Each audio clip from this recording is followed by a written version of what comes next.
Então vamos lá, Gabi, vamos começar. Bom, eu acho que é interessante a gente falar sobre a tua história, e eu também quero falar da minha, até para a gente colocar aqui dois exemplos no sentido de duas formas, né? Não que sejam moldes para serem copiados, mas duas formas diferentes sobre a inserção no mercado de trabalho, né? Tanto a minha, há 10 anos atrás, quanto a da Gabi, recentemente, ano passado, né, Gabi? Então, por favor, pode começar. A minha trajetória, ela começou muito antes da psicologia, né? Eu nasci em Arroio 30. Começa daí já. Começa daí, uma cidadezinha bem pequena, no interior. Então, sempre foi, meu mundo foi um pouquinho limitado para conhecimento teórico, eu digo. Tinha escola, claro, mas eu sonhava pequeno, eu sonhava ali. Com 16 anos eu tive vontade de trabalhar, já saí de casa, porque meus pais moravam no interior, então eu tinha que ir para a cidade. Aí eu ficava na casa da família que eu cuidava das duas crianças. Foi a minha primeira experiência de trabalho e eu adorei, porque, 16 anos, tinha meu trabalho, me sentia realizadíssima, maravilhosamente bem. E aí, quando eu me formei, na verdade, teve um ponto muito importante. Eu sempre tive pessoas aparecendo na minha vida, muito especiais, e que algumas mais, outras menos, mas estiveram presentes por mais tempo, outras menos, mas que me deram um empurrãozinho na direção certa. Eu tive um professor no último ano do ensino médio, o professor Silvano. Ele não está mais entre nós, mas ele foi muito especial porque ele me falou da oportunidade de vir para a Uniarp. Ele também ele dava aula de português, fez toda a preparação para o Enem. Ele foi uma peça muito importante para que eu sonhasse um pouquinho mais alto. Eu digo que eu cheguei longe, e ainda estou no começo da minha trajetória, mas porque muitas pessoas me estenderam a mão. E eu acho que sempre é assim, né, Gabi? Eu sempre digo, o mundo é redondo, né? A gente acaba se encontrando, é verdade. Também sinto isso. E aí meus pais super me apoiaram nesse comecinho, mudei de cidade, não conhecia ninguém, vim pra cá sozinha. Comecei dividindo aluguel, obviamente. Primeiro ano aqui foi de muita dedicação à faculdade, aquele sonho. Tive muita saudade de casa. Eu vivia com uma casa cheia de gente, meus avós, minha irmã, meus pais. E aí, de repente, eu tava numa cidade nova, que pra mim é muito grande, porque, nossa, 80 mil habitantes, pra quem morava numa cidade que tinha 2, outra realidade. E a faculdade foi maravilhosa, contato com novas pessoas, contato com professores muito bons. Acredito que peguei professores muito bons na faculdade. E comecei a trabalhar daí na farmácia, olha só, totalmente diferente da área que eu pretendia. Mas também pude crescer muito. E a Tarsi foi outra pessoa que me estendeu muito a mão, me acolheu. Me fez crescer muito também. Principalmente... A Tarsi é uma querida, um beijo pra Tarsi. Um beijo pra Tarsi. Principalmente em conhecimento técnico, sim, da farmácia, mas em ter resiliência. Eu me achava um bichinho do mato. O que eu tava fazendo aqui? E aí eu fui me desenvolvendo, fui me encontrando também, encontrando o meu espaço lá dentro. E a Tarsi reconhecia cada passinho que eu dava, ela foi muito parceira comigo do início ao fim, assim. Eu comecei a trabalhar em 2021 lá e eu saí numa boa quando eu tive a oportunidade de vir para a clínica.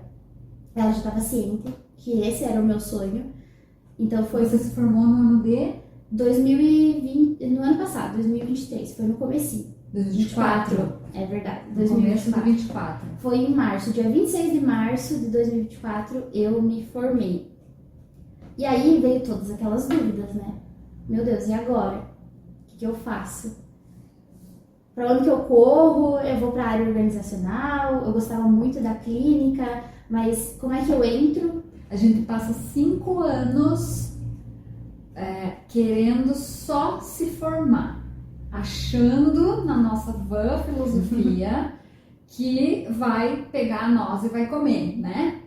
E aí você se forma e abre outro buraco negro, que é outro começo imenso, né? Cheio de pontos de interrogação, né? Então, esses 5 anos te levam para a formatura, como se a formatura fosse a luz no fim do túnel. Quando você chega lá, você descobre que tem outro túnel. Gigantesco, né? Mas é normal, tá tudo certo. Tá tudo certo, todo mundo passa por isso.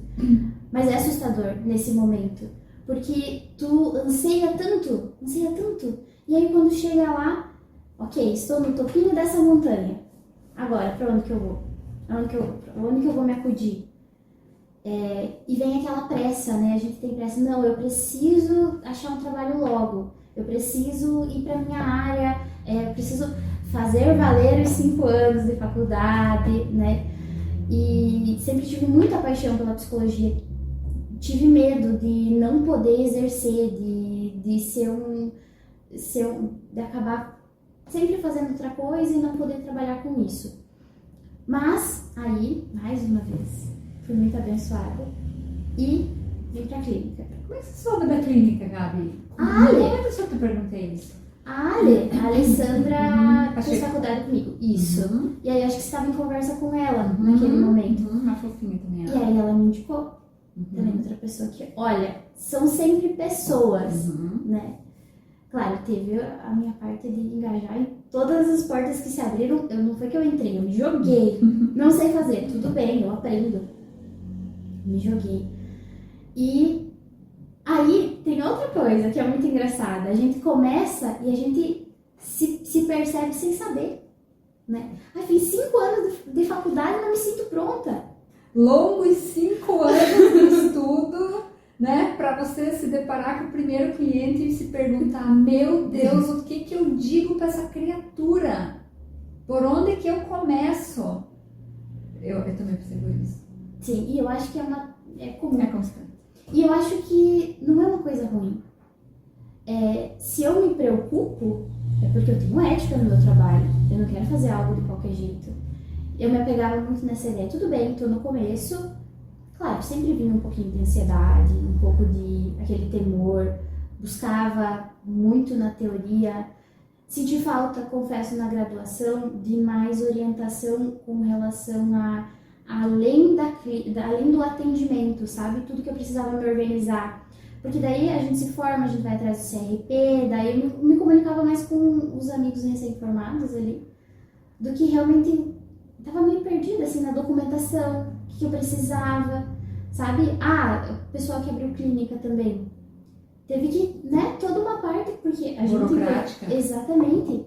A gente, enquanto psicólogo, de certa forma, a gente é dono do nosso negócio, né? Quando a gente tá dentro da salinha ali, a gente tá atendendo. Não, a gente é autônomo completo. Mesmo eu, por exemplo, comecei como pessoa física, né? Então, também é toda uma burocracia relativa à autonomia da pessoa física. Agora eu tenho a clínica pessoa jurídica, que é outra burocracia, né? Mas de fato a gente não aprende nada. Mas parece que agora até tenho contato com algumas pessoas que fazem psicologia e começaram recentemente. Parece que tem aula de empreendedorismo, algo parecido, que eu quero crer que talvez aborde alguma coisa nesse sentido. É muito interessante e acho muito importante, porque é uma das coisas que eu também senti falta na graduação. E aí, o primeiro mês eu tinha um paciente. Que mês foi isso mesmo, Gabi? Foi em julho. Em julho do ano passado. Em julho do ano passado. Junho ou julho? Um dos dois. Estava imensamente feliz. Mas aquela ânsia, né, meu Deus. E você ainda estava no seguro-desemprego? Isso. Lá da Tarsi. Lá da Tarsi, né? Porque senão o aluguel continuava me cobrando do mesmo jeito, né? Sim. Tinha que dar um jeito. Sim. Então ainda estava no seguro, estava começando os atendimentos. E isso foi muito importante para eu conseguir fazer essa transição. Porque realmente... você precisava desse fixo, você precisava dessa renda fixa, né? Para você arcar com as suas despesas mensais, que não param de vir só porque você se formou. A gente não recebe um bônus, né? Quando se forma, quem dera. Acho que deveria ser meio que lei, né? Se formou, toma 10 mil reais aí pra você começar a tua vida. Nossa, seria maravilhoso, né? Vai na tua profissão ali, investe nesse sonho, né? Eu acho legal falar sobre isso porque é um bastidor que ninguém fala, né? A gente olha para a vida dos outros, para a carreira dos outros, principalmente quem tem sucesso, e tem uma ilusão assim que, nossa, olha só, deu tudo certo na vida daquela pessoa, né? Ela foi ali, abriu e tá com 500 clientes, né? Teve padrinho, sei lá o que, né? A primeira coisa que a gente pensa, só que não, é um tiro no escuro, é a definição legítima da palavra fé, né? Sim. Você dá o passo e espera que o chão se faça embaixo dos teus pés. Foi isso que você fez. Sim, foi exatamente isso. Eu saí de um trabalho relativamente seguro, que Fechada com todos os meus direitos, ganhava... que não ganhava mal. Exatamente. Claro que não estava na área, né? Mas estava empregada. Estava empregada. Você ficou 3 anos lá na Tarsi. Fiquei 3 anos lá na Tarsi. Na fórmula exata. Na fórmula exata. É verdade. A gente fala Tarsi, né? Na fórmula exata. E era o meu salto de fé. E eu não vou te dizer que em momentos eu não pensei assim, meu Deus, será que eu não fiz uma cagada enorme? Será que eu não... Porque demora Porque pra o dar medo, certo. né? O ponto de interrogação, a dúvida, parece ser errada. Quando você não sabe o que é, essa incerteza parece... É sinônimo de ser errado, porque você não sabe o que é. Mas não é. A gente tende a excluir muito ou se desviar. Não posso sentir medo, não posso sentir tristeza, não posso sentir raiva. E a gente não contextualiza às vezes, que é perfeitamente plausível você sentir medo. Faz parte do processo, Faz parte já do que é uma processo. transição de carreira. Exatamente. No começo ele foi tudo um sonho muito bom, mas claro que com o passar do tempo, a ânsia de conseguir mais pacientes, no começo teve dúvidas, será que eu vou conseguir paciente suficiente para depois que esse fixo acabar, eu conseguir transicionar e ficar só com a psicologia? Foi o medo que eu tive. E a psicologia também tem aquilo de ser meio sazonal, porque chega final do ano, muita gente entra em recesso, vai viajar ou dá E uma não pausa. tem mais problema e não faz mais terapia. Não, de férias ninguém precisa de terapia. Ansiedade a gente deixa lá, daí a gente vai pra férias, prainha, tudo certo.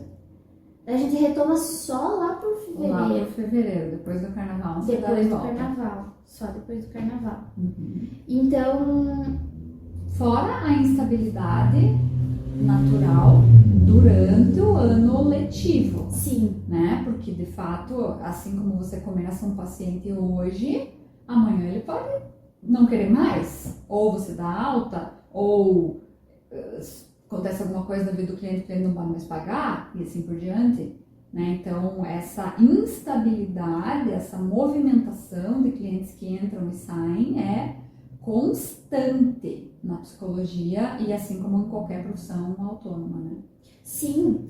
E aí entra outro ponto também da gente saber diferenciar aquilo que está no nosso controle e aquilo que não está. Porque às vezes o cliente abandona, muitas vezes o cliente abandona, não por motivos da terapia.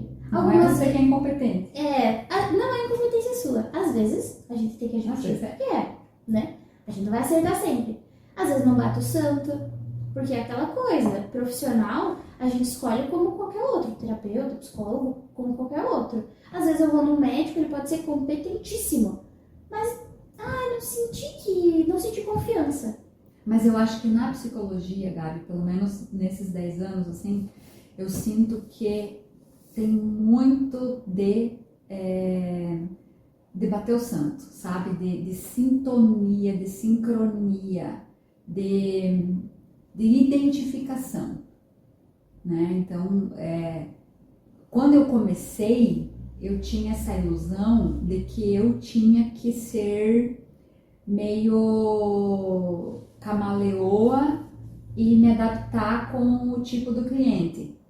Me adaptar, que eu digo, meio que imitar, assim, ser um pouco reflexo e e agradar, sei lá, que eu tinha que agradar a todos, que eu tinha que me adaptar a todos, que eu tinha que gostar de todos, que eu tinha que atender todas as demandas, até porque existe essa pressão financeira, então a gente também não pode se dar o luxo, eu não pude, não, eu só quero atender criança, eu só quero atender adulto. Não, eu tinha boleto para pagar, eu ia atender o que viesse, se a pessoa confiou em mim, minha filha, eu vou dar jeito. Eu lembro a primeira vez, por exemplo, que apareceu uma avaliação neuropsicológica para mim fazer, eu nem vi que não tinha. E eu disse que faria, porque eu precisava fazer. E aí também, salto de fé, emprestei o VISC, fui atrás de supervisão, fui pesquisar como é que fazia, e graças a Deus deu certo e, né, acabei, hoje talvez seja o meu carro-chefe. Mas hoje, né, depois de 10 anos, eu percebo que muito pelo contrário. As pessoas vêm fazer comigo porque sabem que eu sou prática, por exemplo, objetivo, né? Tanto que o nome da minha clínica é Clínica de Psicologia Prática, né? Então as pessoas já me conhecem e vêm com essa expectativa porque sabem que eu sou assim, sei lá, né? Por causa da minha personalidade, vamos dizer assim.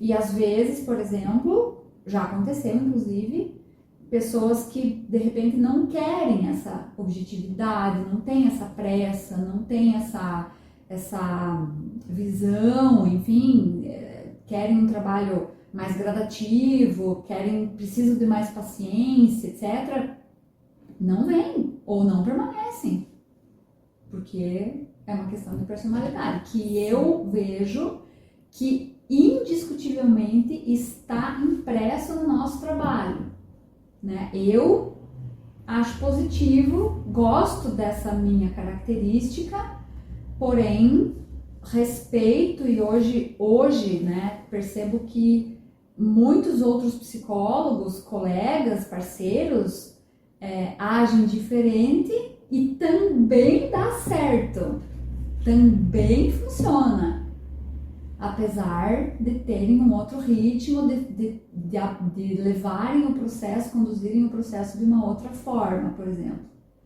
Porque aquela pessoa precisa daquele modelo de trabalho, né? Então isso é muito, muito massa também, porque dá margem, dá campo para todos os tipos de psicólogos, né? A começar pela abordagem, Justo. Né? Que é outro assunto também, né? Exatamente. Tem esse ponto também, ali quando a gente começa os estágios, ainda antes de se formar, que abordagem que eu vou escolher, né? E eu acho que eu não citei, mas eu atendo na humanista, sempre me identifiquei muito. Embora eu também perceba que a humanista que a gente vê na faculdade, pelo menos a que eu vi, ela já não é mais a atual. Sim. Porque, por exemplo, a não diretividade já caiu por completo, não, também não vou ser tão, né? Mas já caiu. Hoje em dia, a não diretividade por completo, ela vai funcionar em pouquíssimos casos. Explica isso aí, então. Eu esqueci que nós estamos falando sobre profissionais.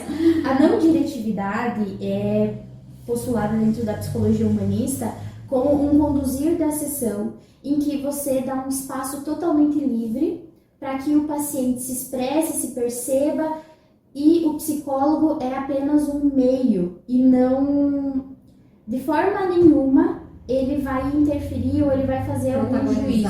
Isso, protagonizar.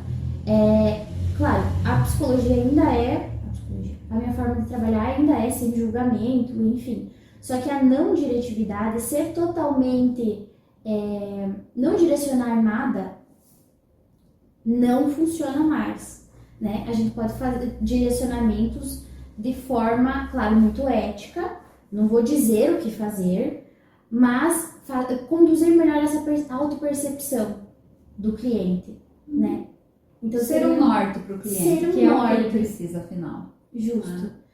E até a psicologia positiva, que é a pós-graduação que eu estou encerrando agora, já entreguei TCC e tudo, ela, nossa, me foi de um fundamento muito grande, até pelo momento que eu estava passando dessa dúvida. Porque a psicologia positiva, ela é muito pautada em sentido, em propósito, em você pautar a tua vida naquilo que te realiza. Que vem muito de Viktor Frankl, né? Também, que tem tudo a ver com a psicologia humanista. né? Então tudo se alinhou muito bem. E também me serviu de base. Isso tudo aliado com a segurança que você me passou. Porque a oportunidade que eu tive na clínica não foi só de atender. Isso aqui valeu mais que uma pós-graduação. Ela me falando isso, eu fico, por que será? Mas assim, ó, supervisão. Você me orienta em todos os casos, né? Eu, por exemplo, produção de documento psicológico é uma coisa que, É um assim, capítulo à parte. é um capítulo à parte que eu vi de forma branda, eu considero, na faculdade também, e que, claro, pegar na prática é uma outra seara, né? Um negócio totalmente diferente. Mas o trabalho o trabalho principal você fez pra mim, né? Porque você me orientou tintim por tintim. Eu podia abrir o caso que eu tava analisando pra ti, pra gente conseguir, daí você avaliava, corrigia, é uma coisa que... E esse capítulo, assim, de escrever, Gabi, eu sinto que é um nicho de mercado dentro da psicologia, sabe? Porque a própria psicologia jurídica, por exemplo, e a avaliação neuropsicológica, que eu acho que é amarrado, né, com essa questão da escrita, do documento psicológico, não existe um sem o outro, mas eu sinto muita dificuldade dos acadêmicos em escrever. Não só dos acadêmicos, mas parece algo geracional, assim, dessa juventude, né? A começar, nem quero entrar aqui, né, nas questões filosóficas e antropológicas, mas rede social, né? Tudo abreviado, tudo gíria, etc. Então, eu, né, fui 5 anos professora universitária nos cursos de psicologia e medicina, orientei TCC também, é um caos na Terra, né? Bom, para começar que escrever um TCC, bom, isso já é um monstro, né? Isso já assusta 50% dos acadêmicos, se não mais. Acho que muito mais. Acho que mais.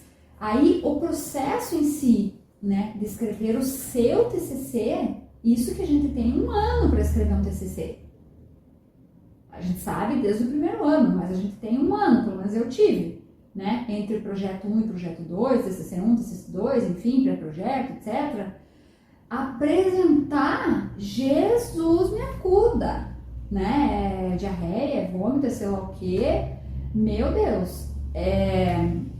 Muitos alunos, por exemplo, adiam o TCC, não se matriculam, deixam para fazer sozinho, ou às vezes têm dificuldade e reprovam, enfim, é muito caótico isso. E quando a gente se depara, né, quando a gente vem para o mercado de trabalho e precisa escrever, seja um parecer para juízo, no caso de adoção, no caso que nem eu fiz uma vez uma defesa de um cidadão que estava pedindo indenização para a empresa, ele precisava provar que a função que ele exercia causou um episódio depressivo, né? E a gente acabou ganhando, porque de fato foi.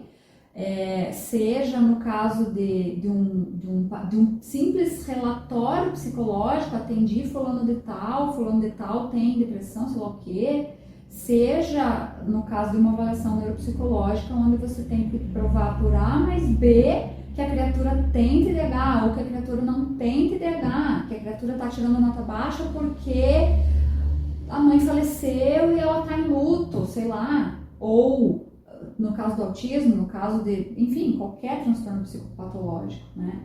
Então, é muito difícil. E outro dia eu tive contato com uma conselheira do CFP, né, de Santa Catarina, que me contou absurdos, assim, de processos disciplinares de psicólogos que escreviam bobagens nos laudos, nos pareceres, nos atestados.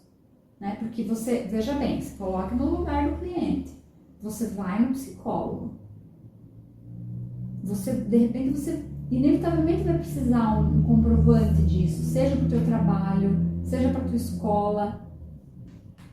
Isso é inevitável. E aí o psicólogo precisa escrever o que está acontecendo com o cidadão adequadamente, né? Não só tecnicamente, no caso da psicologia, sobre psicopatologias, o código BDSM, os instrumentos utilizados, a fundamentação teórica, porque você vai dizer que aquela criança está com dificuldade de aprendizagem por causa do luto, porque o autor fulano de tal disse que quando a gente perde a mãe, a gente endoidece.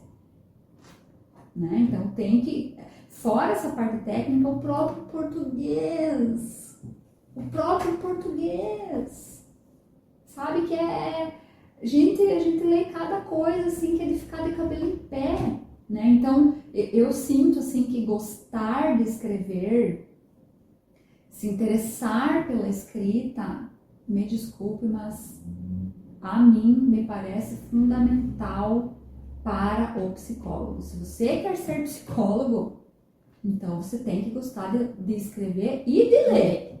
Porque não existe boa escrita sem leitura. Não. Né? Fora todo o conhecimento, arcabouço que a gente precisa pesquisar, que a gente precisa se atualizar, porque como você disse, o humanismo, a TCC, a psicanálise não é mais a mesma. Gente, não. Eu estudei. Você nem deve. Sabe, eu estudei Alfred Adler, eu estudei Skinner, eu estudei Freud, eu estudei Erich Fromm, eu estudei... Gente, nem... Quem são esses? Sabe? Não existe mais não é mais dado esses autores na grade atual. Eu nunca ouvi falar na graduação de Ferenczi, por exemplo... Sabe, de Damásio, de Enio Brito Pinto, de Fritz Pius, assim, ó, de longe, sabe? Então, isso vai atualizando e tem que atualizar. Não existe mais histeria hoje. Histeria era em 1900, né? Eu acho que Freud perderia o resto dos cabelos se ele se visse por que as pessoas ficam neuróticas hoje, né? Outro rolê, é completamente outro rolê. Então a gente precisa, isso é inevitável, isso é imprescindível e inegociável realmente, né? Eu fico maluca assim com essas coisas, porque tem que estudar, tem que ler muito, tem que aprender a escrever e realmente é um capítulo à parte que tem que, assim, eu fiz curso de produção de laudo neuropsicológico. Eu fiz um curso de 1 ano de produção de laudo neuropsicológico. Bom, só para você decifrar o que o CRP diz a respeito, já é um parto. Outra seara, né? Que é a questão da interpretação, que também depende da leitura e da escrita, né? Essa questão de interpretar o CRP, porque assim, ele tem as diretrizes, tem algumas lacunas, não vamos negar que tem algumas lacunas que a gente, né, fica na dúvida, mas assim, tem lá o que é para fazer, tem lá o que você deve e não deve colocar, tem lá o que é preceito ético, o que né, vem a calhar, mas também tem a tua interpretação de, opa, isso aqui vai ferir, isso aqui não tem necessidade nenhuma de estar aqui, isso aqui é conteúdo que ele compartilhou comigo, não precisa estar aqui. Mas tem outras coisas que, sim, precisa para embasar isso aqui. E esse julgamento, ele também perpassa por uma questão ética que me preocupa nesses tempos. Aí a gente entra em outra seara que é a IA também, né? Que em muitos momentos ela está interpretando, ela está lendo e ela está escrevendo pelas pessoas. Então, ela está consultando pessoas, Gabi. Eu sim, tenho clientes que se consultam com a IA.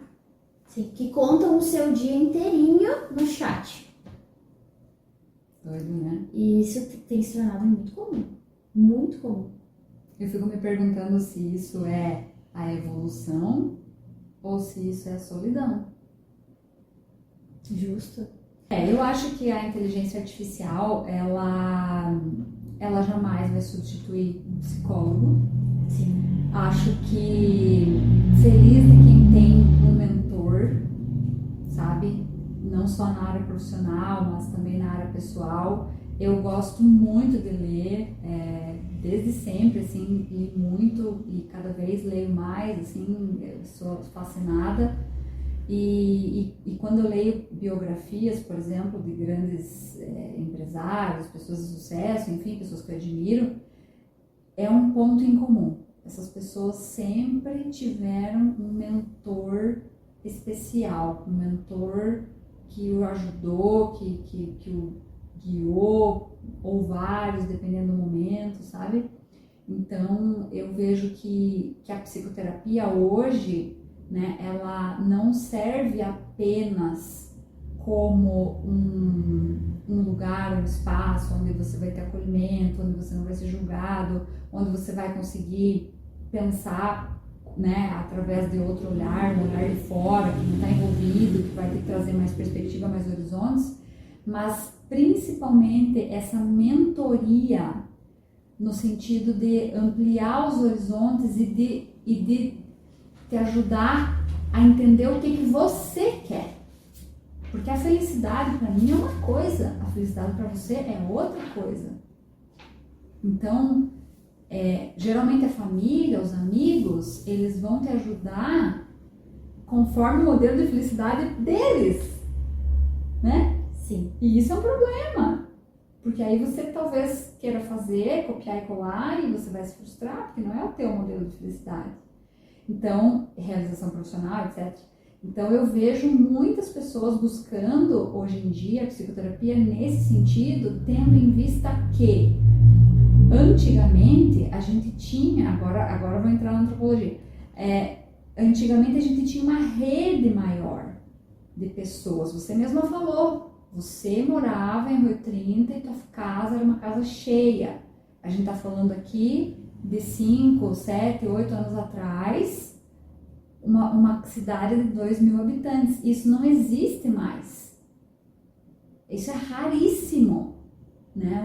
Uma família, por exemplo, eu tenho 44 anos, eu brinquei com os meus primos, eu tinha vários primos de várias idades, eles eram os meus líderes, os meus exemplos, um ensinava o outro. Hoje em dia não tem mais isso. As pessoas cada vez querendo ter menos filho, quando tem, às vezes é um só, criados sozinho dentro do apartamento, ou com babá eletrônica, e aí você cresce numa solidão, e quem que vai te mentorar? Cadê teu primo mais velho, tua prima mais velha, tua madrinha, tua avó? Você não convive com ela, você não convive com ele, né? Então esse modelo, esse guia, já não existe mais, essa figura nas famílias, né? E aí a gente terceiriza, a gente paga. Então às vezes o psicoterapeuta entra, eu me sinto assim muito com os meus clientes, né? Nesse papel de cumprir essa função também, né? De guia, de mentor, não no sentido de te dar a resposta, né? Isso não existe, tá? Porque não existe resposta, mas no sentido de estar ali para a pessoa se abrir e se entender, né? Então, eu acho que a psicoterapia cumpre muito essa função e vejo esse mercado se abrindo, assim. Então, voltando, né, ao que a gente estava falando sobre ética, sobre produção de documentos, eu acho que, embora o mercado de trabalho tenha aumentado muito, principalmente depois da pandemia, eu fico muito feliz, por exemplo, de saber que aqui em Caçador a turma de psicologia abriu 2 turmas, né? Teve que desdobrar. Imagina, eu me formei em 2015 em 9 alunos, né? Pouquíssimos. Então, é assustador, assim, o quanto aumentou o número de psicólogos, o número de demanda por psicólogos, né? Principalmente depois da pandemia, mas por outro lado eu sinto que o nosso trabalho ele é muito complexo, ele envolve muitas demandas, muita responsabilidade. Sim, muita responsabilidade mesmo, é necessário, é imprescindível, é inegociável. E às vezes essa responsabilidade toda, eu não sei se pós-formados a gente lida bem com essa percepção, sabe? De que, ok, porque a gente sempre tem a ideia de que a gente está trabalhando com vidas, com pessoas, com, né, questões delicadas muitas vezes, e com questões de orientação também, que eu percebo que é uma coisa que vem bastante. Até acho muito engraçado que eu já ouvi algumas vezes de pacientes assim, nossa, mas é uma menina, né? Porque, sim, sou uma menina, tá estampado na minha cara. Mas a minha trajetória não começou nesse ano que eu estudei, começou lá no início da graduação, foi lá em 2019, já faz um tempo que eu venho trilhando esse caminho. E sinto que esse assumir de responsabilidades, ele é muito importante quando a gente acaba de se formar. A gente se defronta com elas e aí a gente tem que encarar. A forma como a gente encara essas responsabilidades é muito importante, porque elas vão estar ali, cabe a você lidar com elas ou tentar fugir, né? E essa fuga, ela tem se tornado tão comum, procrastinar, se desviar, não vou acolher essa demanda porque não sei como vou prosseguir, ou às vezes, não vou atender criança, Sim. Né? Que eu ouço muito, não vou atender criança porque o problema são os pais, mas daí tudo bem atender adulto. Se você está atendendo os pais. Sim, justo. É meio contraditório, eu percebo essa grande insegurança. Sim. Quando a gente se forma, e a importância, novamente, de um mentor. Por isso que eu digo que é uma pós-graduação estar aqui, porque eu me sinto muito amparada dentro da clínica, por ti, por todo o suporte que se oferece, né? Eu me sinto muito amparada aqui dentro. Que legal. Essa questão de não vou atender criança, ela é bem complexa, assim, né? Porque eu acho que o psicólogo tem todo o direito de ter as suas identificações e reconhecer os seus limites. Vejo isso, inclusive, com ótimos olhos, porque, como diz o ditado, não sabe, não se habilite. Melhor do que você ir lá e atender e fazer merda, né? Por outro lado, entendo que a gente precisa se desafiar também, né? Porque, eu não sei lidar com os pais, então será que não é você que tem que, de repente, aprender a colocar limites, por exemplo? Será que não é você que tem que se empoderar nos teus pressupostos para dizer para o pai do teu cliente que o teu filho é mimado, você tem que botar limite, é muito tempo de tela, você precisa dar o exemplo e não usar tanto o celular para que ele não use e assim por diante, né? São papos pesados, são papos que não são gostosos de se ter, mas à medida que a gente escolhe essa profissão de psicólogo, né? Por isso que eu acho também que tudo começa lá atrás, né? Na escolha profissional, na orientação vocacional, porque às vezes também tem uma ilusão, né? Não só com a profissão de psicologia, mas com qualquer profissão, até principalmente com a medicina, eu acho, hoje em dia, né? Eu fui professora aqui no curso de medicina por muitos anos e a gente vê algumas situações assim um pouco que dá um tremor, assim, porque o tio é médico, o pai é médico, o avô é médico, então você tem que ser médico também. Oi? É essa pessoa que vai te atender amanhã numa emergência quando você tiver um ataque cardíaco. E ela vai ter o dom, ela vai ter a paixão, ela vai ter o amor, ela vai, sabe? Eu fico muito preocupada com isso, né? E isso serve para o psicólogo, serve para o engenheiro, serve para o advogado, serve para qualquer profissão, né? Eu sempre digo para os meus orientandos vocacionais, você precisa trabalhar no que gosta, porque só assim você vai ter saco para estudar. Porque se você não gostar, você não vai fazer bem feito, ponto. Né? Então a gente precisa reconhecer e validar isso em nós, né? Eu tô falando aqui também com muita esperança, né? Para quem tá nesse processo aí de escolha vocacional, porque é legal, nossa, psicólogo, né? Bom, para começar, que todo universitário, todo acadêmico de psicologia começa a fazer psicologia para resolver um BO interno. Por mais que o professor lá, como eu disse, você não está aqui para resolver seus BO. E eu pensei comigo, eu tô. Tudo bem, vamos dizer que não tô, mas no fundo é isso, a gente vai porque a gente tem essa curiosidade, né? E a gente teve um problema na família, a gente tem um problema nosso e a gente quer saber mais, ok, no decorrer da faculdade a gente cai na real e percebe que não é ali que a gente vai conseguir resolver, né? Mas, cara, se é só por isso, não é a psicologia. Gente, terapia é bem mais barato do que fazer faculdade. E outro detalhe aí também, que inclusive foi tema do meu TCC, e eu lembro que o Clayton era meu orientador, querido, eu amo o Clayton Zanella, ele foi o meu padrinho, ele e o Gustavo Dalpisol, né, quero agradecer aqui em público, mas eu já agradeci eles em particular, e ele diz, e no final, na minha conclusão do TCC, eu disse, o acadêmico de psicologia deve fazer psicoterapia, né, era esse o tema do meu TCC. E ele brigou comigo e disse, não, a gente não usa esse verbo deve. Eu disse, a gente usa, a gente vai usar. Eu vou usar? Foi essa a conclusão que eu cheguei. Tem que. É inegociável. Se for de medicina, se for de arquitetura, se for de pedagogia, tudo bem. Não deve. É recomendável, mas o de psicologia não. O de psicologia deve. Inclusive é um tripé, né? É um tripé que sustenta a profissão do psicólogo.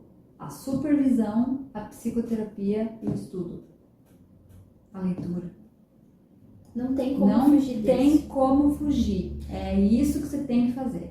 É por isso que é importante também você conhecer ir a fundo naquilo que você quer fazer. Estou no auge dos meus 17 anos. A medicina não é só fazer cirurgia ou atender paciente. A psicologia não é só conversar com as pessoas na sala. Enfim, em todas as áreas. A arquitetura não é só projetar. Exato. Tem muitas coisas além e você precisa... Claro, vai ter uma parte que a gente vai gostar muito mais do que outras, né? Tem coisas que a gente gosta mais de fazer dentro da área. Mas o fato é, você ama o suficiente para tolerar aquilo que é desconfortável porque é necessário? Não é negociável. Você precisa... Está incluso nesse processo, assumir as responsabilidades que vêm com aquela função. Seja de ler, de estudar, de oferecer a melhor intervenção, de compreender também os seus limites dentro da profissão. E claro, no início, como a gente comentou, às vezes há uma questão financeira. E a gente, né, tem que ter supervisão mesmo assim. É imprescindível, porque é uma vida. É uma história, você pode impactar negativamente. Você tem esse poder, assim como positivamente, você pode piorar esse caso. Com certeza. Qual foi o maior desafio, Gabi, que você encontrou assim na tua nesse início aí, né? A gente falou sobre responsabilidade, a gente falou sobre financeiro, a gente falou sobre procrastinação, sobre não saber, não ter ideia dessa questão da burocracia, a gente falou sobre ter um cliente só, essa insegurança dessa estabilidade do autônomo, a gente falou e vem falando ultimamente sobre a sobrecarga, a alta demanda, né? Que agora a gente tá nessa, né? Um ano se passou praticamente, né? Sim, agora o ritmo melhorou muito, levou um tempinho, mas melhorou muito. Hoje eu tô muito realizada, vou dizer, confortável, que as minhas necessidades essenciais estão supridas, mas não confortável ao ponto de não existir nada novo. Por incrível que pareça, a parte mais difícil foi a negociação comigo mesma, no sentido de estou muito insegura, estou insegura com isso, porém tenho suporte e vou fazer. Vou estudar, porque eu não tive o pensamento de que eu era incapaz, mas muitas vezes eu tive o pensamento de que eu não estava pronta o suficiente para fazer aquilo. Até eu perceber que eu nunca me sinto pronto o suficiente até eu ir lá e fazer. Porque é na prática que a gente termina esse processo. Você tem que estudar antes, obviamente, você tem que se preparar, mas é esse sentimento que mais me prejudicava. Era idealizar aquela demanda e pensar assim, meu Deus, eu não estou pronta para isso. Era lutar contra esse pensamento. não tô pronta, esse sentimento. E ele me acompanha, tem muitas coisas que eu não me sinto pronta ainda. Só que aí eu questiono o que seria esse pronto, e se eu estivesse pronta para tudo, Jesus? E sabe o que eu vejo, Gabi, nesse sentido, né? Duas coisas. A primeira, eu lembro que o Gustavo Dalpisol, né, que foi meu professor, foi meu padrinho, foi meu psicólogo e meu supervisor, né, no início. E eu lembro que eu ficava triste e brigava com ele que eu só tinha um cliente, né, quando eu comecei também. E aí ele dizia, que bom, né, Vivi, que você só tem um, assim você só erra com um. E eu ficava olhando, quê? Não, eu não vou errar.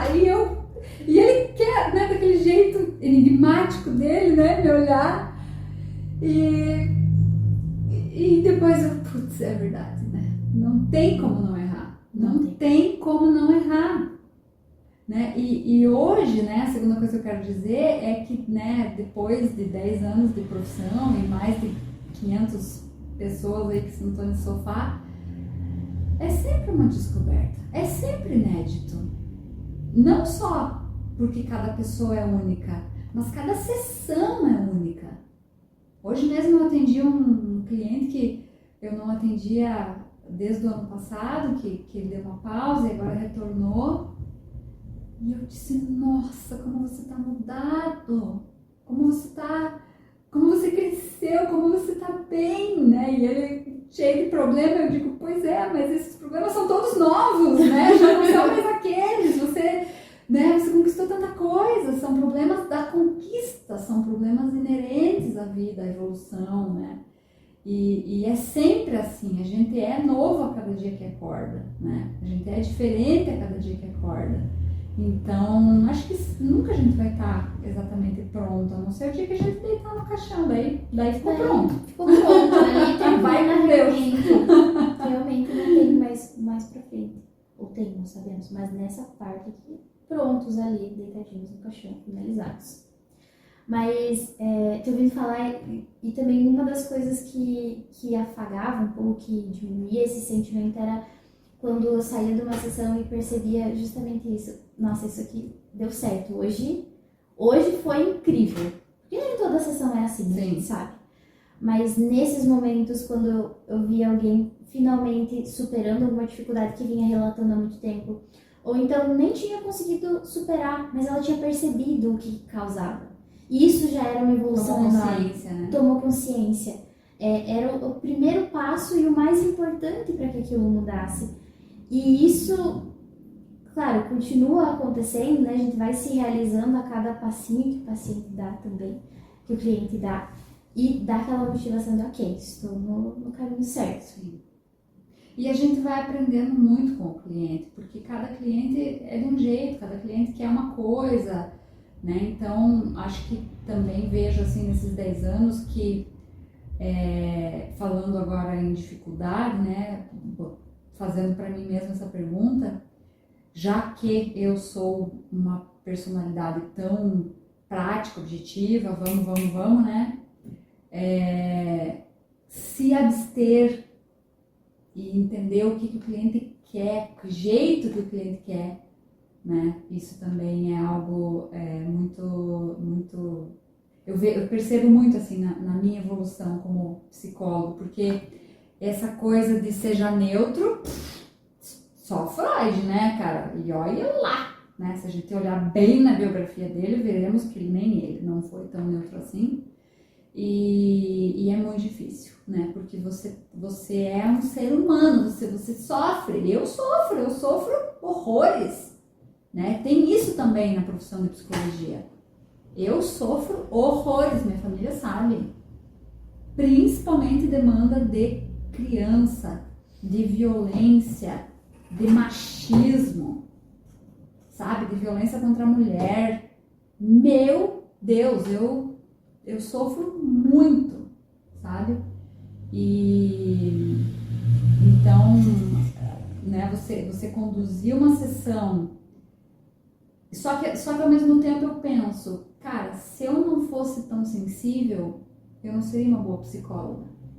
Porque eu não iria querer resolver o problema do cliente, eu não iria querer ajudá-lo, eu não iria me apaixonar pela demanda, sabe? Então, você tá sempre nessa corda bamba, né? Aonde você precisa se importar, mas não a ponto de você sofrer e pegar essa demanda para você. E isso é super desafiador, assim. Eu acho que pelo menos na minha visão, é algo que eu exercito, assim, eu tento trabalhar muito.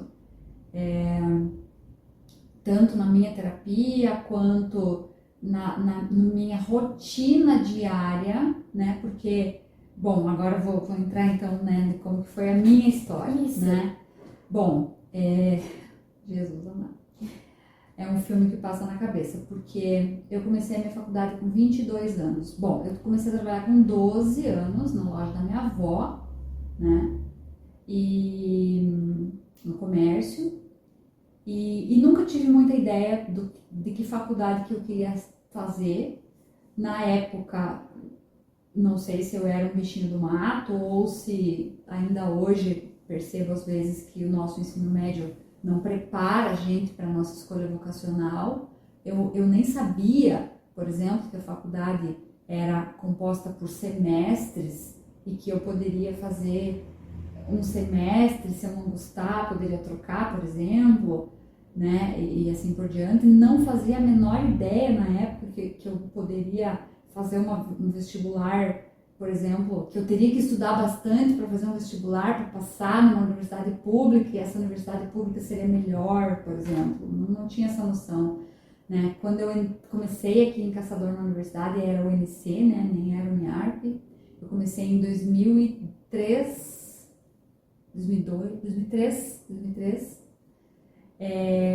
Era uma faculdade particular, caríssima, não existia bolsa, não existia financiamento, existia bolsa, mas era o caos na terra, assim, para conseguir. E muito poucas vagas, e eu não conseguia pagar, né, não tinha condições de custear, fiz poucas matérias, não conseguia me matricular em todas. Me lembro até hoje de uma matéria que era anatomia, que era oferecida no sábado, eu trabalhava no sábado, não pude me matricular. Tive que, depois de anos, fazer essa matéria em enfermagem. Me ferrei do primeiro ao quinto, porque imagine anatomia em enfermagem. Anatomia para psicologia é uma coisa, anatomia para enfermagem é outra coisa. O professor Juliano Mazotti ainda que me deu essa matéria, querido, tinha que decorar todos os ossos, meu Deus, tenho trauma até hoje. Enfim, consegui, graças a Deus, nunca reprovei nenhuma matéria, embora eu tenha levado 13 anos para concluir a minha faculdade do início ao fim, né? Porque eu não conseguia pagar. Então eu me matriculava em algumas, chegava no final do semestre, devia horrores, não podia pagar, ela negociava, gente, foi o caos. Aí, né, em 2003 também conheci meu esposo, o Diogo, 2007 engravidei o Gustavo. Não fazia sentido para mim eu fazer psicologia e abandonar meu filho, não fazia nenhum sentido, então tranquei, né, logo que ele nasceu, fiquei com ele 8 meses em casa.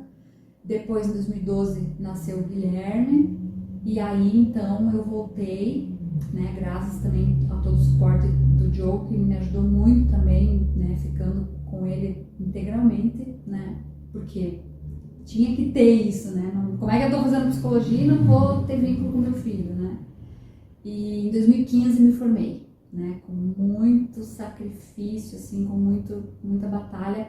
Tive vários professores nesse período todo, passei por várias grades, perdi muitas matérias, porque como muda a grade, se a ementa for parecida, você como chama? É tipo abonar, equivalência. Isso, equivalência de ementa. Se não é parecido, você perde. Então fiquei com horas complementares sobrando milhões, fora a grana, né? Não recomendo, mas enfim, foi dessa forma que foi possível.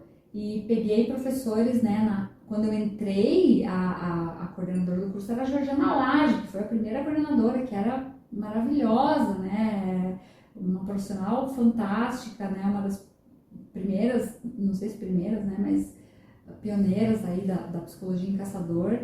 Depois peguei a Valdicléia Ferreira, que era um amor, uma fofa, uma querida, uma amada, uma pessoa fantástica, como coordenadora. Depois veio a ser a Ana Cláudia, que está hoje, e depois veio a Madaline também nesse meio tempo, e depois agora voltou a ser a Ana Cláudia. Peguei vários professores também, professores de fora, né? Na época eu lembro que tinha a professora Júlia, que vinha não sei da onde, que era professora de psicomotricidade, nem tem mais psicomotricidade na grade, e a gente fazia técnicas de relaxamento, de respiração, sabe? Aquilo para mim foi um tesouro, assim, aprendi muito, né? E o próprio Clayton, que dinossaurão, né? Tá lá, pegou todas as turmas de psicologia. E o próprio Gustavo Dobzol, que foi meu professor de Gestalt na faculdade, me inspirou, né, depois a eu vir fazer a minha formação em Gestalt terapia, e enfim, vários ótimos professores. E depois, quando eu apresentei meu TCC, eu lembro que o Clayton falou: Vivian, você tinha que estar aqui do nosso lado, você vai estar aqui do nosso lado da banca, né? E quando ele falou isso, nossa, me encheu de orgulho, e eu vi que realmente esse era o meu sonho, né? De ser professora universitária. Mas eu me formei em 2015 sendo funcionária pública. Eu entrei na prefeitura concursada em 2010, ensino médio, né? Então eu me formei em 2015 e tinha uma função que eu exercia na prefeitura nada a ver com psicologia, né? Eu era assistente administrativo. E aí me formei, e aí iniciei uma pós a toque de caixa para poder entrar, fazer o processo seletivo e começar na universidade. Comecei em 2017 na UAME, sendo professora da Universidade Aberta da Melhor Idade, e depois fui professora dos cursos de psicologia e depois de medicina. E nesse meio tempo, então, abri a clínica. Em 2015, terminei, né, a faculdade, em 2016 abri a clínica, aliás, pessoa física, né, nem era clínica na época, também com um cliente só, nesse espaço, né, essa sala, quem reformou foi o meu marido, né, essa casa. Eu lembro perfeitamente de estar trepada numa escada ali naquele canto e tirando um prego de uma mata-junta caída, a escada me estoporei. Então aqui tem literalmente o meu sangue do meu esposo. Foi muito difícil, graças também a generosidade do meu pai, né, que quando eu me formei me cedeu esse imóvel para mim abrir. Ele tinha escritório da advocacia aqui, então também não posso deixar de reconhecer, de ser grata a esse passo, né, esse movimento que ele fez. Minha avó deu o espaço para ele começar como advogado, e depois ele também seguiu o exemplo e me ofereceu se eu queria abrir o consultório aqui. E eu completamente desnorteada, transtornada, porque é bem que nem você falou, né? Quando a gente está fazendo faculdade, a única coisa que a gente quer é se formar. Eu não sabia, não tinha a menor ideia que área que eu ia seguir, que dirá abrir consultório, até porque na faculdade me diziam, os próprios professores, muitos, várias vezes, eles diziam: o aluno que se forma e abre consultório vai à falência, isso é um tiro no pé, tá maluco. Eu ouvi isso, né, esse baita incentivo aí. E aí eu falei pro pai, digo: pai, será? E se olhando, eu digo: bom, se eu botar minha placa lá na frente, talvez ninguém veja, mas se eu não botar, nunca ninguém vai ver. E eu coloquei. Então na época eu trabalhava da 1 às 7 na prefeitura, e eu pensei: de manhã e de noite eu tô livre, eu posso atender de manhã e de noite. E foi o que eu fiz. Mas aí de noite eu lecionava no curso de graduação a partir de 2017, então, e aí eu fui comitando, fui fazendo um quebra-cabeça na minha agenda e fui, né, eu tinha 3 empregos, né, na época. Eu trabalhava no consultório, na prefeitura e na universidade. E aí, em 2019, eu estava trabalhando 70 horas semanais, porque é aquela coisa, né? A gente se forma, o que a gente mais quer é trabalhar. né? Você quer uma oportunidade, você quer exercer. E foi que a rotina me engoliu e eu adorava. E na época aí também fui convidada pelo prefeito Saulo a coordenar um projeto na prefeitura, né, que foi viabilizado pela Secretaria de Educação, que era o projeto Guarda Bem, onde a gente atendia as crianças das escolas municipais, né, a gente coordenou quando o projeto nasceu, né, através da Secretaria de Educação, que na época era a secretária era minha mãe, né, a Josete. Então, eu fui a coordenadora desse projeto aí quando nasceu, e a gente atendia principalmente demandas de vulnerabilidade, de violência nas escolas municipais. A ideia era atender também problemas de aprendizagem e tal, mas depois a gente viu que essas questões de violência eram muito mais graves, então a gente acabou dando mais foco a isso. E aí tinha uma equipe multidisciplinar, era um sonho. Eu trabalhei com o Manuel, que hoje é o secretário de Educação, que junto com o irmão dele, o Murilo, eram educadores, eram professores de filosofia, e a gente fazia um trabalho de promoção de saúde mental, de prevenção de saúde mental em grupos. Aí tinha a Cleide Alves, que é psicopedagoga hoje da Uniarp, né, e atende a demanda dos problemas de aprendizagem dos universitários, que fazia parte de psicopedagogia. Tinha a Luana, que hoje acho que está ainda como psicóloga lá do Colégio Bom Jesus, e a Carol Citadini, não sei se você conhece, que trabalha lá na Liberté, mas trabalhou no Hospital Maicê também por um tempo. Enfim, vários profissionais, se não me falha a memória, eram esses na época. O Clayton, né, que eu via ser chefe dele, depois era uma piada, né, porque imagina, né, e ele me ajudou muito, ele foi, nossa, escreveu o projeto, né, de implantação do projeto Guarda Bem, que hoje é vereador, enfim, professor universitário, bom, todo mundo conhece o Clayton, e a gente começou esse projeto, e eu me envolvi de corpo, alma, espírito, de todas as formas possíveis, porque era muita demanda, e junto com a clínica, junto com a universidade, acabei tendo uma crise de estafa, fui parar no hospital, e ali foi um divisor de águas na minha vida, assim, muito, muito, muito, muito profundo, aonde eu vi que, embora eu fizesse terapia, e o Gustavo, né, Vivi, você tá trabalhando demais, tem que diminuir a rotina, tá muito, né, você não tá cuidando da tua saúde, eu não jantava, muitas vezes eu ia dormir, e minha barriga começava a roncar, eu lembrava que eu não tinha jantado, mas aí tava morta, cansada e não comia, enfim, eu fui bem negligente com a minha saúde. E aí quando eu tive essa crise de estafa, eu parei, tive que parar, né, fiquei de atestado médico. Eu lembro que eu fui no psiquiatra e ele disse: eu vou te dar esse remédio. Eu falei assim: você sabe que eu sou preconceituosa com remédio. Daí ele disse: ok, continue sendo, mas você vai tomar esse remédio. E eu falei: por quanto tempo eu vou tomar essa bosta desse remédio? 1 mês, 3 meses? Daí ele falou: não, você vai tomar por 1 ano e a gente vai ensinar o teu cérebro a trabalhar com outra concentração de neurotransmissores e tal. Eu disse: ok. Daí ele disse: onde você vê um esfolão, eu tô vendo uma fratura exposta, né? E aquilo me quebrou, assim, como eu, psicóloga, que sei disso tudo, tô vivendo isso, né? Então, aí também quebrou, assim, um paradigma dentro de mim, porque a gente é de carne e osso, sabe? Não é porque a gente é psicólogo, não é porque a gente sabe na teoria que a gente não vive esses dilemas. A gente vive, a gente que eu falo para meus clientes, é muito fácil para mim resolver o teu problema, mas o meu problema é muito difícil, porque a gente está envolvido, né? Então, graças a esses mentores que eu tive, a esses ótimos profissionais que me atenderam na época, principalmente o Gustavo, né, que foi meu psicólogo, eu consegui então fazer os ajustes necessários, não só usando a medicação, mas principalmente entendendo as causas que me levaram a essa estafa,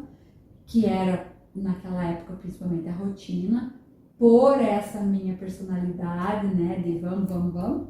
E aí eu diminuí, na época saí da prefeitura, então pedi exoneração, pedi licença sem vencimento, depois pedi exoneração.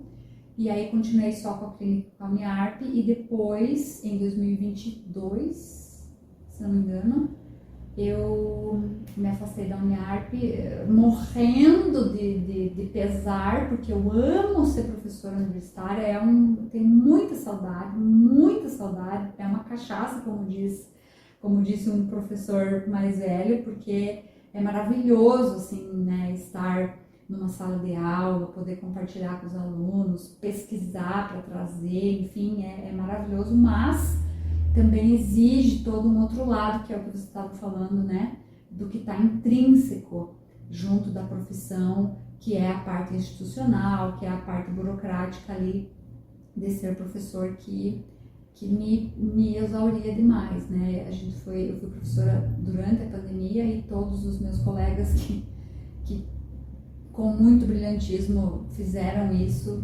sabem, né, do que eu tô falando aí, do desafio que foi lecionar nessa fase, né, os alunos também, né, que me perdoem, mas enfim, foi muito desafiador. E aí em 2022 eu me afastei, se não me falha a memória, início de 2022 ou 2023, e então fiquei só com a clínica, que era um sonho para mim, né? A psicologia clínica se revelou um propósito de vida, uma missão na Terra, assim, eu tenho plena consciência que eu nasci para ser psicóloga, né? Eu adoro ser esposa, adoro ser mãe, mas eu nasci para ser psicóloga, assim, é a minha missão de vida, né? Foi o dom que Deus me deu. E então, o ano passado, 2024, a gente resolveu dar um passo tentando multiplicar a psicologia, né? Porque eu já não dava mais conta da minha demanda, né? Tinha graças a Deus, tinha muitos clientes, estava recusando clientes e entendia que a gente podia multiplicar isso, né? Ensinar, não digo, mas tentar mostrar para outros profissionais mais novos, né, que quisessem esse mesmo modelo, que compartilhassem dessa mesma visão, para a gente poder multiplicar essa forma de atendimento que a gente começou a perceber que estava sendo aprovada, que estava sendo aceita, que estava sendo bacana, né, para algumas pessoas. E aí, então, veio essa ideia da gente fazer o CNPJ, né, criar a clínica para ter um corpo técnico maior e poder passar supervisão. Então, né, foi uma preocupação que a gente teve, assim, que ok, que a gente aumentaria o número, né, a quantidade, mas que a gente se preocuparia também com a qualidade, entendendo, né, esses pressupostos da ética, do acolhimento, enfim, do não juízo de valor, todos esses valores que me trouxeram até aqui e que fazem a gente ter um feedback bacana aí de alguns clientes, né, que a gente atendeu ao longo desse tempo. E entendendo também a explosão de demanda que aconteceu, né, com a pandemia, que foi assustador. Para mim foi assustador porque me parece que há alguns anos atrás a psicologia era um serviço muito elitizado, né, onde poucas pessoas confiavam, poucas pessoas podiam pagar, e parece que depois da pandemia todo mundo entendeu a real necessidade, a bruta necessidade de um psicólogo, né, de se ter saúde mental. Então, houve essa reviravolta, assim, para mim foi, né, um choque, assim, porque eu venho, né, de uma época onde a psicologia era caríssima, fazer psicoterapia era caríssimo, né? Aqui em Caçador, quando eu comecei psicologia, tinha dezenas, acho que nem dá para dizer dezenas, assim, de psicólogos atendendo, né? Tanto que eu fui aconselhada, não abra escritório, não abra consultório, você vai morrer de fome, né? E hoje, meu Deus, são centenas de psicólogos em Caçador, e, enfim, né, em todo o Brasil, as turmas cada vez mais crescentes, né? Se a gente for para a rede social, então, nossa, né? Como tem psicólogo, como tem especialidade, psicólogo online, enfim, plataformas, e aí entra num outro assunto que é, às vezes, até a prostituição, assim, da profissão, né? Que eu vejo alguns psicólogos cobrando um valor, assim, que não é pelo valor em si, né?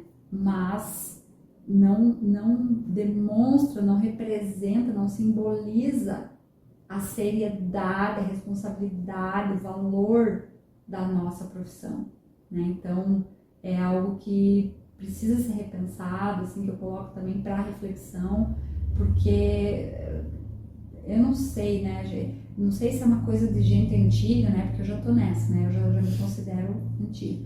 Você vai num restaurante, você vai comprar uma comida, você vai comprar um produto, o valor dele também simboliza a qualidade, o custo-benefício que ele oferece, né? Então você de repente ouve falar que um psicólogo cobra R$50 a sessão.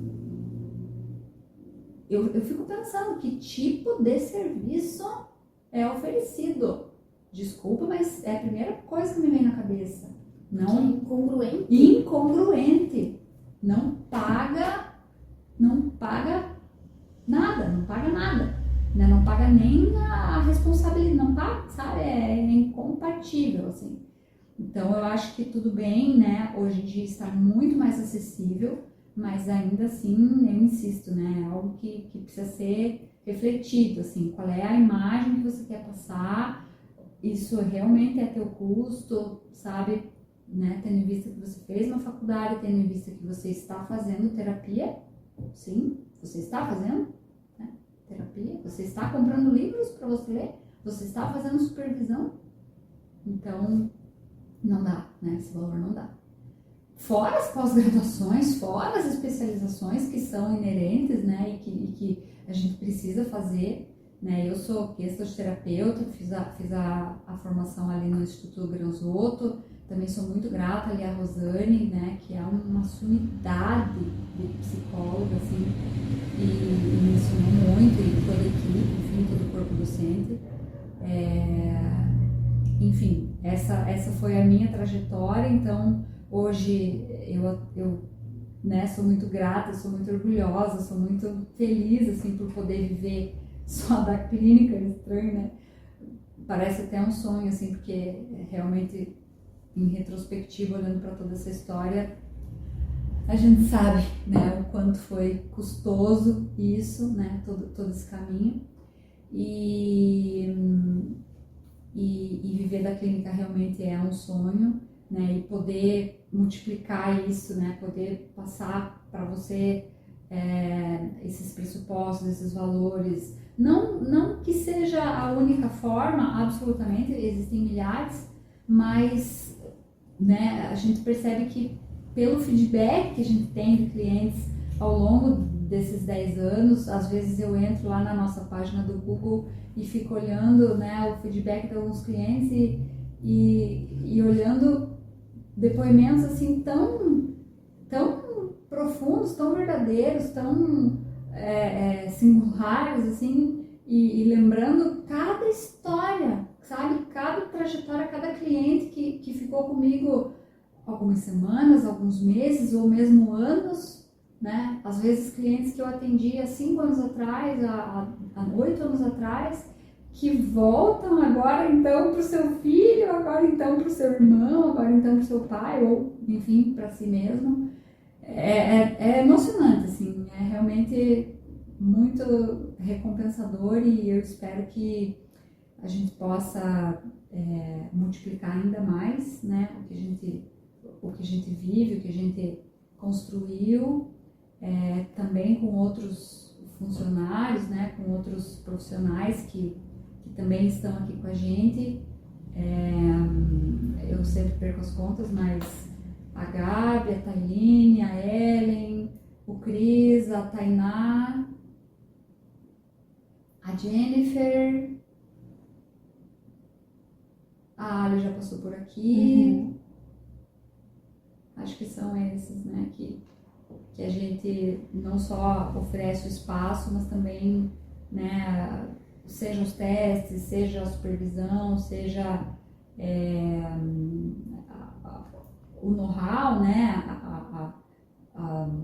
essa procura, né, porque às vezes vem alguém, quer fazer com a Vivian, não, me identifiquei mais com fulano, com ciclano, ou vem para mim, eu não posso atender, não, vai ali com a Gabi, que a Gabi, né, faz supervisão comigo, e aí vem as diferentes abordagens, né, que compõem, não, mas eu me identifico mais com essa, enfim, né, então a gente pode oferecer esse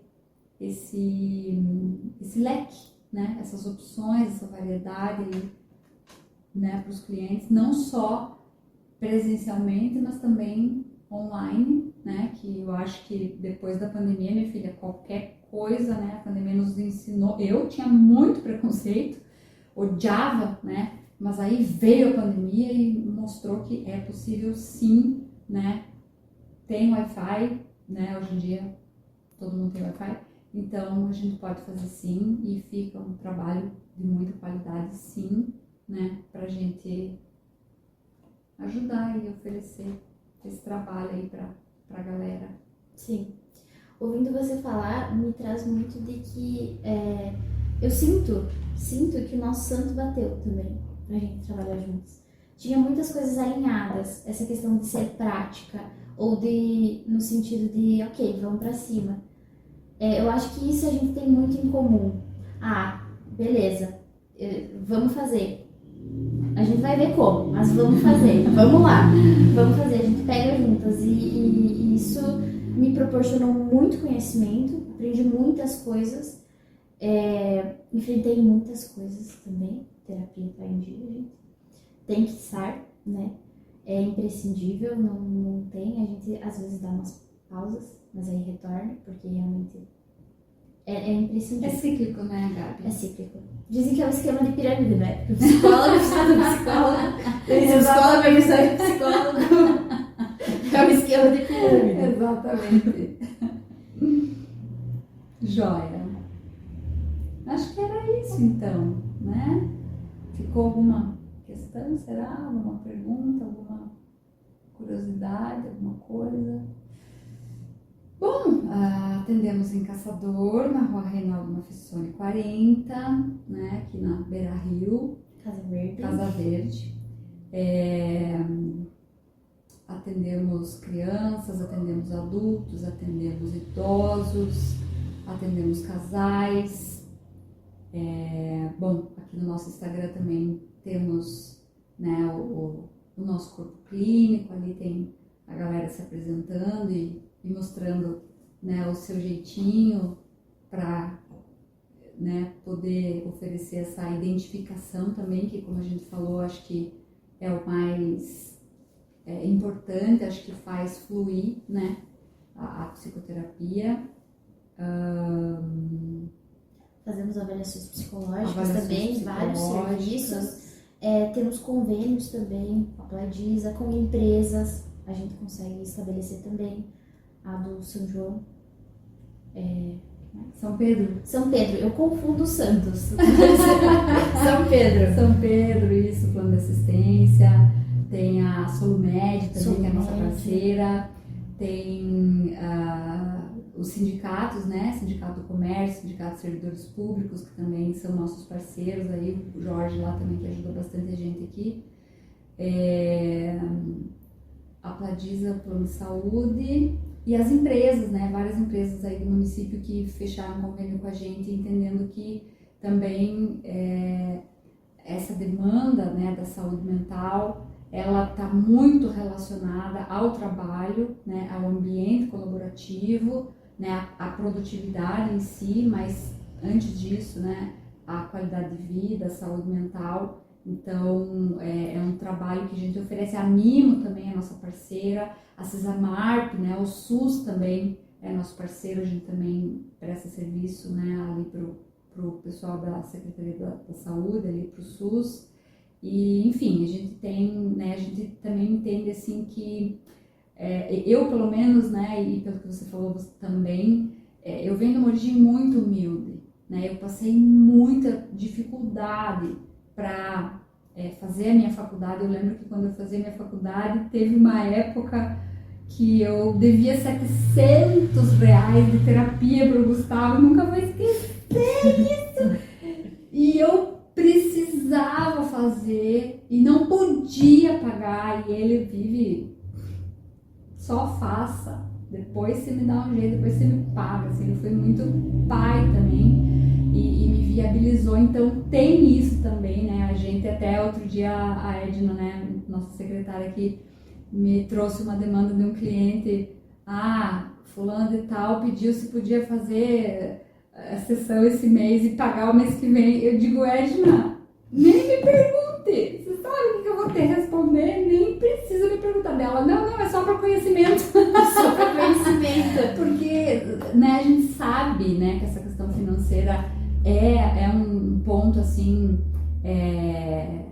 que barra muitas vezes a pessoa, né, de ir buscar atendimento psicológico, né. Bom, para começar, eu acho que pode ser que antigamente fosse caro, mas hoje em dia não é, né? A gente também preza, assim, por essa viabilização, por essa acessibilidade também no sentido de poder, das pessoas poderem fazer, né? Outra coisa também é a questão da periodicidade, que é um tabu também, né? Não, mas tem que ser semanal? Não, tem que ser do jeito que você quiser, tem que ser do jeito que você puder. Né? Eu sempre digo, quer fazer uma vez por mês? Melhor uma vez por mês do que nada. Até porque é um processo, não é em uma sessão que a gente vai resolver a vida da pessoa. Então, pode fazer uma vez por mês? Faz uma vez por mês. Pode fazer a cada 15 dias? Começa semanal, daqui a pouco passa para quinzenal, faz um tempo, enfim, várias formas, várias modalidades. O que interessa é estar no processo de autoconhecimento, entender que você precisa olhar para as suas sombras, que você precisa,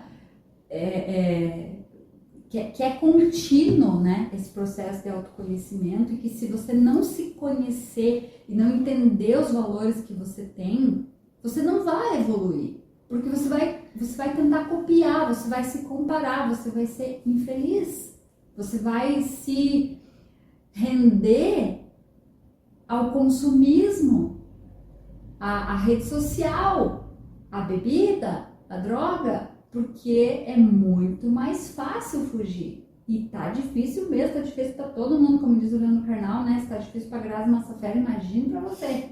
Então, é difícil mesmo, né? Hoje até um cliente me falou, a minha vida é pagar boleto. Eu digo, filho, a minha também, meu amor. Então, assim, escolha os boletos que você quer pagar. Se é de x-salada, ou se é de viagem, ou se é de livro, ou se é de droga, ou se é de bebida, ou se é de, sabe? Então, à medida que você vai se validando, que você vai se conhecendo, você fica mais tranquilo, mais leve, e você pode fazer melhores escolhas, você pode ter melhores companhias, e você vai ganhar mais, porque você vai fazer melhor, você vai exercer melhor as suas atividades, você vai ter mais autoestima para pedir um aumento, você vai ter mais autoconfiança para dar o passo que você precisa. Tá tudo interligado, é tudo junto e misturado, né? Então realmente é complexo, e ajuda de uma pessoa externa, uma pessoa de fora, uma pessoa estudada, às vezes faz toda a diferença. Sempre faz toda a diferença. É inegociável. Pra mim, eu sou suspeita. Terapia é vida, né? A terapia me salvou. E outro dia falando com uma prima minha, ela, né, falando dos problemas de família e tal, e ela disse, e a terapia salva mesmo, né? Isso, a terapia salva, né? Sim, a gente precisa ter uma espiritualidade, a gente precisa ter uma alimentação saudável, a gente precisa ter um sono decente, a gente precisa fazer atividade física, mas eu acho que a psicoterapia, de alguma forma, ela viabiliza tudo isso, ela te estimula para tudo isso, sabe? Então eu acho que a terapia, ela é muito fundamental, assim. né? Não só para eliminar, para curar, entre aspas, crises, doenças, mas também para fomentar, para estimular a pessoa numa alta performance, numa qualidade de vida, num crescimento, numa evolução, tanto pessoal quanto profissional, quanto espiritual.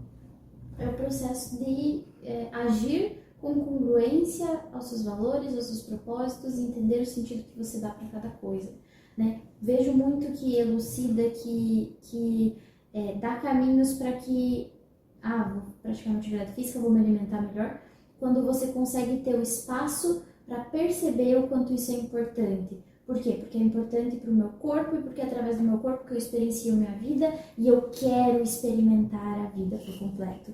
Porque isso aqui, eu vou levantar da cama e eu vou ter sentido. Para além de eu comer só para eu ter energia, para o meu estômago não roncar, mas para eu nutrir o meu corpo, que é por meio dele que eu vou experimentar a minha vida. E eu quero experimentar a minha vida, cada pedacinho dela.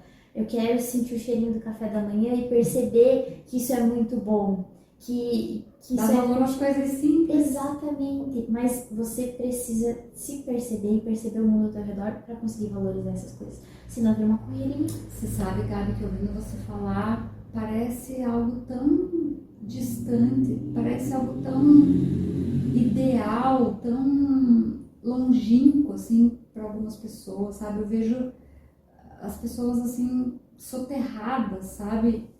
Em depressão, em ansiedade, vendendo almoço para comprar janta, que nem eu digo, e infelizes, frustradas, seja no seu relacionamento, sabe, submissas num relacionamento tóxico, num trabalho, num chefe abusivo, numa família, sabe, que só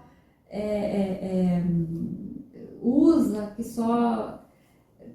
Mas, cara, é possível, né? É possível. Eu acho que posso servir de testemunha, assim, porque isso também fazia parte da minha rotina e eu lembro muito bem, assim, de sonhar coisas tão básicas nesse sentido, né? E hoje, sabe, poder olhar para trás e, poxa, tudo isso taticado, né? São necessidades realmente tão básicas que a gente já conseguiu suprir e aí a gente pode olhar e pensar para outras coisas mais, sei lá, quase que luxos, assim, né? De, por exemplo, né, esse propósito aí com a clínica, né? E multiplicar o nosso trabalho, ou mesmo... ajudar, né, as outras pessoas, pensar em algo de repente social, né, e eu acho que é o meu dever, assim, é a minha missão espalhar isso e mostrar para as pessoas como que faz, né, venha por aqui, né, esse caminho, claro, cada um tem um caminho, cada um faz de um jeito, mas me sinto apta realmente, né, porque eu venci, né, muitas coisas, não só com relação a essa estafa que eu estava falando, ou profissão, mas, né, e aí vem a maternidade nesse contexto também, que eu acho que é um capítulo à parte e dá muito pano para manga, né, mas sem demagogia, sem modéstia, sem, né, que nem eu falei, não é exemplo, né, faça desse jeito, mas é uma companhia, na verdade, né? Para cada um descobrir o seu caminho. Sim, porque às vezes são coisas muito simples, como dizer assim, a vida é boa. Você sabe disso? E a pessoa fica pensando Muita assim... gente acha que não. Acha que não. Ninguém nunca te falou que a vida é boa, você nunca percebeu? E às vezes as pessoas não se dão conta de que elas podem fazer a vida ser boa. Ou então essa pergunta gera aquele afastamento, né? Aquele, o quê? Como é que é? Não, você tá mentindo. Não, isso não é possível, né? E é possível sim. É possível sim. Eu sei que é possível, eu fiz esse caminho, né? Espero que também outras pessoas queiram fazer. Justo. Obrigada, Gabi, tá? Obrigada. É um prazer, né? É um prazer, como eu falei, não sei se eu tenho alguma coisa para ensinar, é só, parece que, como é que é aquele ditado, né? Quando o aprendiz está pronto, o mestre aparece, né? Não sei se eu posso me considerar mestre, acho que não, né? Tenho tanto a aprender, mas é fácil te ensinar, porque você quer aprender. Então, acho que é isso que é preciso. Eu sou muito grata por ter você na minha vida. E eu tenho razão de ser. Mas não, é de coração. Ouvindo a tua história, eu percebo quantas dificuldades eu não tive que passar, porque, né, você tá do meu lado. Alguém passou antes. Alguém passou antes, justo. É um sonho total estar aqui. Eu demorei 1 ano pra dar certo na clínica, né? Eu considero tudo muito certo. E, tipo, eu entrei recém-formada. Eu sonhava muito com isso, mas eu não achava que ia acontecer. E eu tô aqui, eu tô muito feliz, muito feliz. E você foi quem proporcionou isso pra mim. Eu sou extremamente grata, extremamente grata. Nossa, te guardo no coração de forma, assim, que eu acho que é imensurável. Tá bom, chega. Obrigada, então, tá? Valeu, gente! Tchau. Beijos! É de verdade, de coração, de coração. É emocionante.